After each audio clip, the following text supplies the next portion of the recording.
भारत 15 अगस्त 1947 को आज़ाद हुआ, लेकिन एक स्वतंत्र और संप्रभु गणराज्य बनने का सपना 26 जनवरी 1950 को पूरा हुआ। यह वह दिन था जब भारत का संविधान लागू हुआ और देश ने अपना पहला गणतंत्र दिवस मनाया।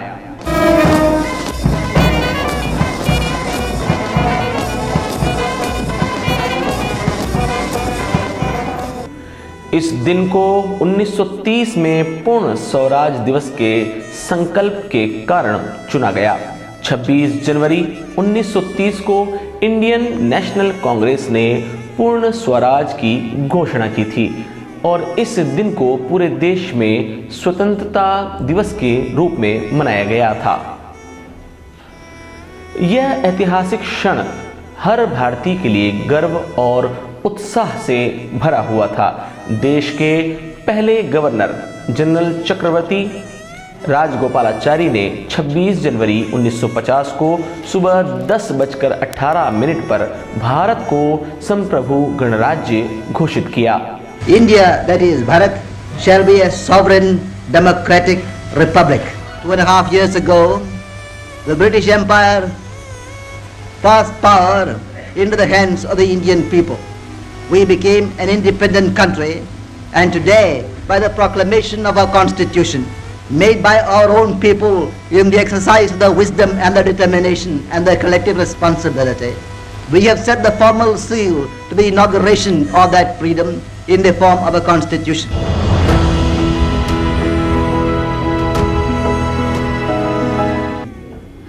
इसके ठीक 6 मिनट बाद डॉक्टर राजेंद्र प्रसाद ने भारत के पहले राष्ट्रपति के रूप में शपथ ली।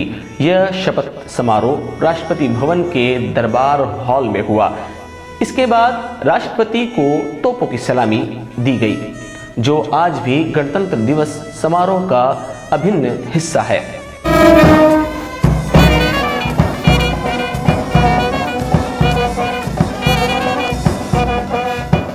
दिल्ली में आयोजित पहली गणतंत्र दिवस परेड इरविन स्टेडियम यानी आज के मेजर ध्यानचंद नेशनल स्टेडियम में हुई। यह परेड दोपहर 2:30 बजे शुरू हुई थी। राष्ट्रपति डॉक्टर राजेंद्र प्रसाद विशेष रूप से सजी बग्गी में सवार होकर कनॉट प्लेस होते हुए 3:45 बजे इरविन स्टेडियम पहुंचे।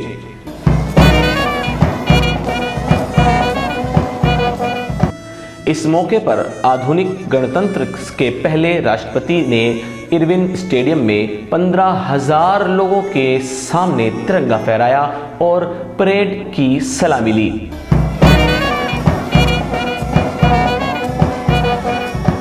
पहली गणतंत्र दिवस परेड में भारतीय सेना के 3 बल थल सेना, वायुसेना और नौसेना ने हिस्सा लिया।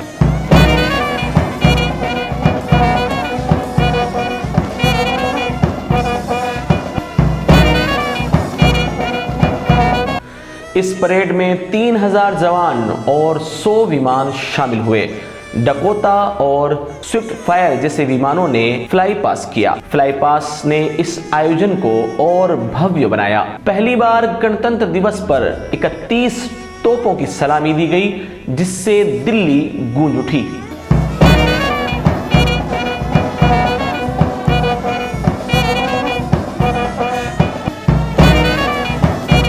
बाद में तोपों की सलामी की संख्या घटाकर 21 कर दी गई।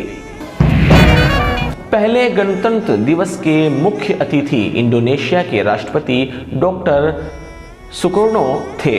इसी दिन गणतंत्र दिवस समारोह में मुख्य अतिथि को आमंत्रित करने की परंपरा की शुरुआत हुई। 1950 की परेड भले ही आज की परेड जैसी भव्य नहीं थी, लेकिन यह भारतीयों के लिए गर्व और नई शुरुआत की प्रतीक थी।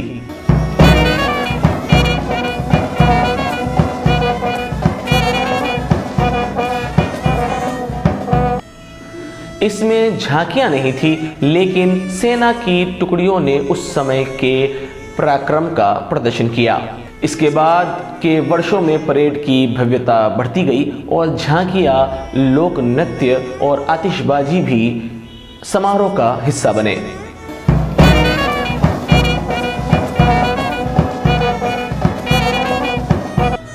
पहला गणतंत्र दिवस समारोह सिर्फ एक आयोजन नहीं था, यह भारत के गणराज्य बनने का उत्सव था।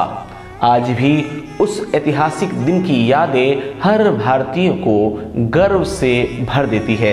1950 से लेकर 1954 तक गणतंत्र दिवस परेड वर्तमान कर्तव्य पथ पर नहीं हुई।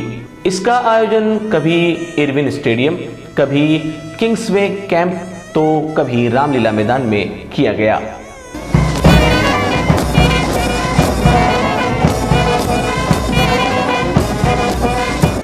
उन्नीस से इसका आयोजन राजपथ पर होने लगा, जिसे अब कर्तव्य पथ के नाम से जाना जाता है।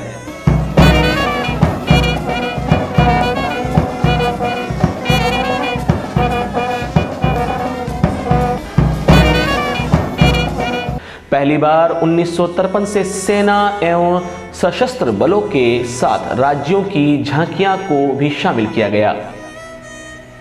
इसका मकसद राज्यों के बीच एक तालमेल और स्वस्थ प्रतियोगिता के साथ ही एकता की भावना को विकसित करना था।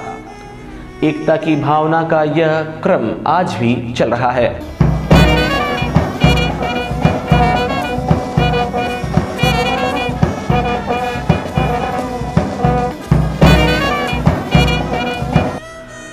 वर्ष 1975 गणतंत्र की रजत जयंती।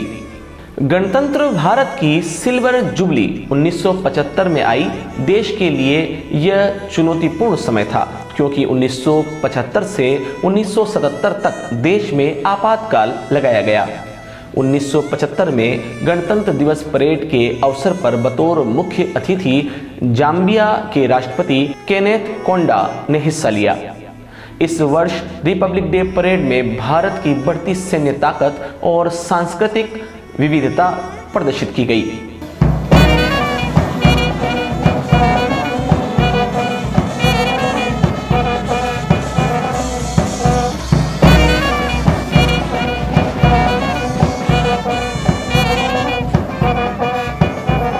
गणतंत्र दिवस में पहला महिला दस्ता। 1975 में पहली बार सेना, नौसेना और वायुसेना के महिला दस्ते ने गणतंत्र दिवस पर परेड में हिस्सा लिया था।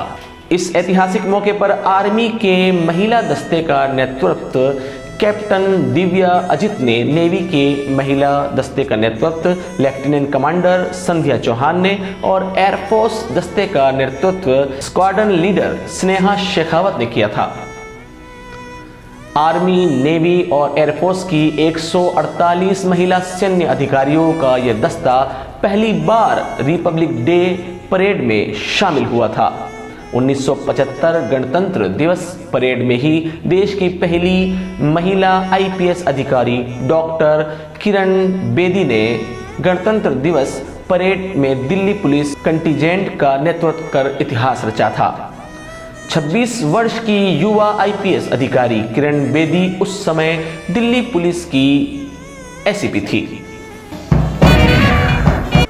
वर्ष 2000 गणतंत्र की स्वर्ण जयंती। सन 2000 में गणतंत्र की गोल्डन जुबली के अवसर पर परेड के दौरान फोकस भारत की प्रगति और उपलब्धियों पर केंद्रित रहा। इस वर्ष रिपब्लिक डे परेड में नाइजीरिया के राष्ट्रपति ओलुसेगन ओबासांजो बतौर मुख्य अतिथि शामिल हुए। इस वर्ष स्पेस और टेक्नोलॉजी के क्षेत्र में भारत के बढ़ते रुतबे और विशेषकर इसरो की उपलब्धियों को प्रदर्शित किया गया। इसी वर्ष परेड में अग्नि 2 मिसाइल का प्रदर्शन किया गया। इस वर्ष इंडियन एयरफोर्स ने भी अपने तत्कालीन एडवांस एयरक्राफ्ट के साथ फ्लाई पास में हिस्सा लिया।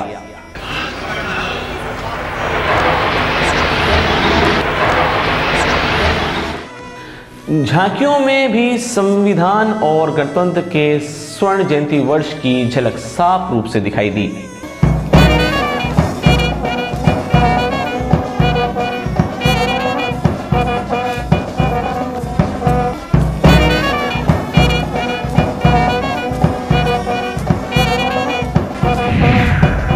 गणतंत्र दिवस परेड विशिष्ट विदेशी अतिथि।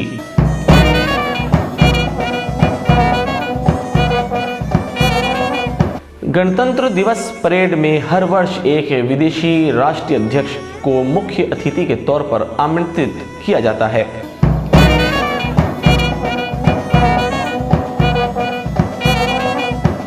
उन्नीस 1950 में शुरू हुई यह परंपरा आज भी जारी है। गणतंत्र दिवस पर प्रमुख विशिष्ट विदेशी मेहमानों की बात करें तो 1989 में कम्युनिस्ट पार्टी ऑफ वियतनाम के जनरल सेक्रेटरी युएन वन लिन भारत आए थे। 1995 की रिपब्लिक डे परेड में दक्षिण अफ्रीका के तत्कालीन राष्ट्रपति नेल्सन मंडेला, 2015 में अमेरिका के तत्कालीन राष्ट्रपति बराक ओबामा, 2018 में आसियान देशों के राष्ट्रीय अध्यक्ष, 2023 में मिस्र के राष्ट्रपति अब्दुल फतेह अल ससी और 2024 में फ्रांस के राष्ट्रपति एमानुएल मैक्रोन शामिल हैं। वह गणतंत्र की हरित जयंती 2025 गणतंत्र दिवस परेड का डायमंड जुबली वर्ष है। हरित जयंती के ऐतिहासिक अवसर पर कर्तव्य पथ में फोकस संविधान को अग्निकार करने के 75 वर्ष पूरे होने और जन भागीदारी पर झांकियों को स्वर्णिम भारत विरासत और विकास की थीम पर सजाया गया है।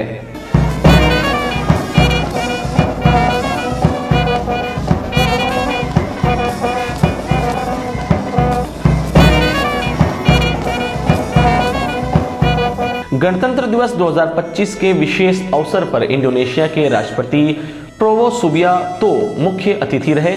34 अलग अलग कैटेगरी में लगभग 10,000 विशेष अतिथि गणतंत्र दिवस परेड में कर्तव्य पथ की शोभा बढ़ाते नजर आए।